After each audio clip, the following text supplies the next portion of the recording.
Hello. Today's Facebook Live topic is how to stick to the diet when you have no motivation whatsoever. Happens to the best of us. I mean, what we really mean here is that you can only have motivation if you either get a reward or if you already have formed a habit so that what you're doing is as automatic, so you do it anyway regardless. So what we're looking at here is basically what do you do, how you can still take action if you don't have the habits in place and you don't get any reward at the end of it. So how can you still take action, stick to the diet, get healthy and well without motivation or little motivation?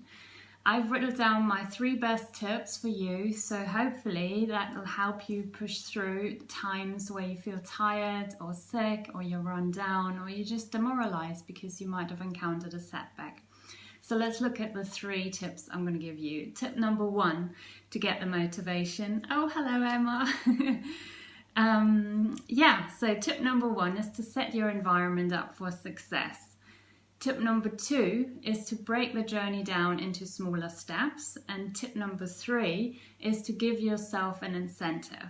So I'm going to go into what I mean with those 3 things in a moment, but I just wanted to give you the overview of my 3 tips here. So setting your diet and the whole environment up for success. What do I mean by that? I mean by that literally going through your fridge, your store cupboards, your everything around you. I mean, plenty of cupboards, plenty of opportunity to get temptation, and you have to remove all of it. You know what you're meant to eat, so, fill that space with healthy, nourishing foods, lots of greens, lots of fresh, vibrant, organic foods, and everything that looks like sweet and looks like it's laden with sugar or processed foods. Oh, hello, Caitlin. And any foods that cause temptation for you, any processed food, fast food, that you go through your freezer, go through everything and be brutal, be ruthless, take the foods out that cause temptation and give them away or feed them to your hubby or someone else, but make sure that you eliminate those things slowly but gradually and create the environment that sets you up for success. Lots of nourishing foods in the house. If you have kids or other relatives that insist on eating sweets and you have to have some in the house, fair enough, I've been there. So, but maybe have a cupboard. Oh, thank you for that. Have a shelf unit in your cupboard where you put all those tempting foods and unhealthy things aside so they're out of sight. So you're not always tempted by them. They might be there, but you don't always have to resort to them. So that always helps, I find. And then also speak to the people in your life. Tell them what you're going through, what's your goal, and maybe that's actually quite hard. Be open with them and ask them to support you. I know sadly not everyone's got a supportive family. Even if you ask them, they're not all on your side. They might have lots of social invites for you with friends and family where you're likely to slip up. So perhaps that means you have to carve time out on your calendar where you deliberately learn to say no, where you don't go to those events and you find alternatives, where you meet other friends, maybe just for a tea, where you just huddle up and read some books, watch movies, do something that helps you more towards staying in that healthy zone, in that mindset. And also, joining groups like this where you're surrounded by like-minded people who are going through the same thing and who are there for you, who remind you to eat healthier things. Oh, hello, Julie. It's nice to see more people pop on here. We were just saying that it's so important to create an environment to set yourself up for success, where you remove temptation, all the foods that are not good for you, where you fill it up with nourishing foods. Hello. And where you surround yourself with people who are either highly motivated anyway, who are already doing all those healthy things, and they can be a role model for you when they post on Instagram with their green juices and things. You automatically, you're lifted up to that level. Or at least if you're surrounded by like-minded people who are also struggling, but at least who've got the same goal, then you can have this team spirit that you can still move forward even with little motivation. So I wouldn't be me if I hadn't, again, brought on a great artistic diagram here. I still have to figure out how to do that without being mirror, upside down. But what I'm saying is about my second point, to break the journey down into smaller steps. This is the whole diet journey, and it can really seem like an uphill struggle if you look at it from the starting point and you think, oh my God, I've got to get all the way up here. And it is not manageable. You look at the whole thing and you just get demoralized. You think, how am I going to do this? You look at it from day to day, you just don't know where up and down is. Whereas if you break down the journey into smaller steps, then it becomes manageable and you only have to worry about the next step. And that requires a lot less motivation. You literally only look at, okay, what do I have to do today to end the day healthily? What do I have to do on my plan next week so that I stay within the confines of that plan? Which brings me to my next point. It is so much easier if you follow a plan, like my diet plan, or I know there are lots of others out there, but that break it down into what you are eating each week. So week 1, you eat those foods. Week 2, you eat these foods. You just follow the plan along. And then that removes a lot of tapping in the dark, of thinking, oh, I don't know what to cook today. I really haven't figured anything out. I haven't got my own meal plan together. You just follow the dotted line, and it might not always be what you fancy eating, it might not always be ideal, but it certainly gives you something to work with, and then you can amend that and work from that. But at least it's manageable, it's small enough so you don't have to worry about a lot of things. You just follow it, and then it automatically gets you to the next level, which is so helpful with the mindset that you don't feel overwhelmed at every step of the way. Again, also what helps if you set yourself deadlines. I find it really helpful if you break things down into smaller time chunks, literally, like that's why I called my detox just a weekend cleanse.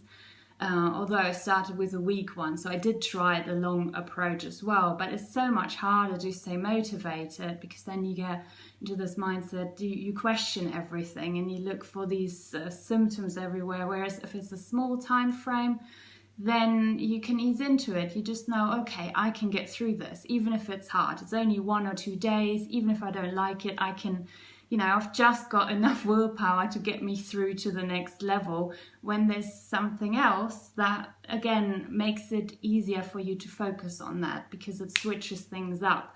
There's more variety, it introduces you to new foods. So I also encourage you to try different meals. Maybe you've never had any vegan foods, so you could introduce a meatless Monday and experiment with different things, different smoothies, different, there's so many yummy looking foods. Lasagna, for instance, not using grain-based pasta, but zucchini. There are things, even when they don't sound amazing, but if you explore them, you might be surprised. They actually taste like the real thing oftentimes. So that helps. Then also, point number 3 I was making, if you give yourself an incentive, that helps you through that motivation or lack of motivation. You can either do that with an investment, so you can work with a specialist, you can go through a full-on long gut health program, for instance, or you can work with a naturopath.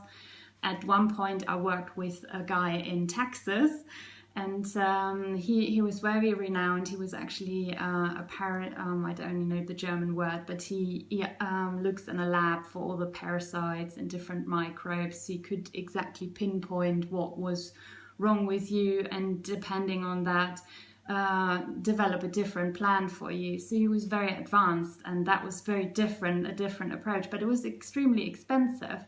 And his whole methodology was to keep you as a client for life and have ongoing things.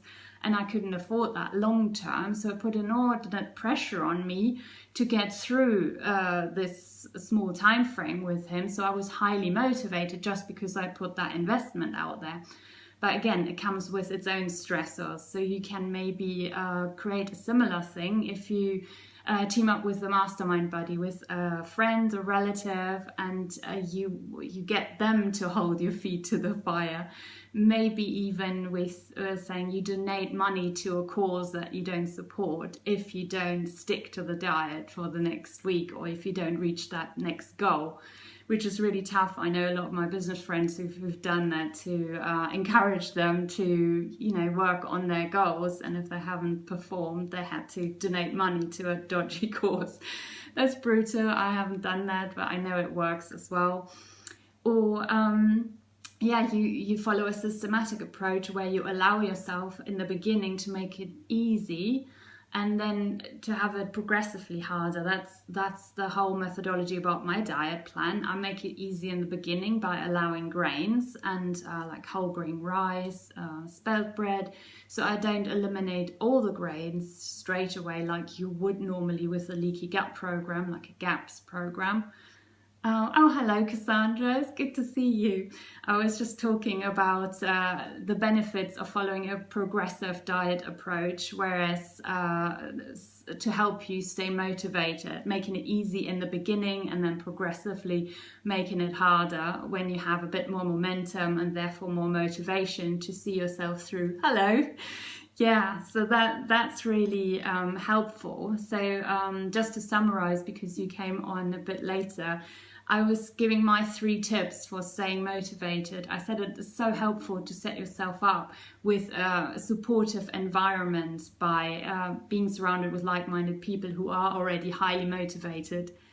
Totally, yeah, me too. Not making it too hard on yourself, allowing yourself to ease yourself into the diet so you can build the momentum, and then the momentum helps you to take consistent action, and by that point you then see the end line, and that makes it so much easier to complete the whole course and see the results. Whereas getting overwhelmed in the beginning stages, not seeing the end, and then, starting from zero again. So my 3 tips are to set the environment up for success, throwing out all the tempting foods out of your fridge and all the store cupboards.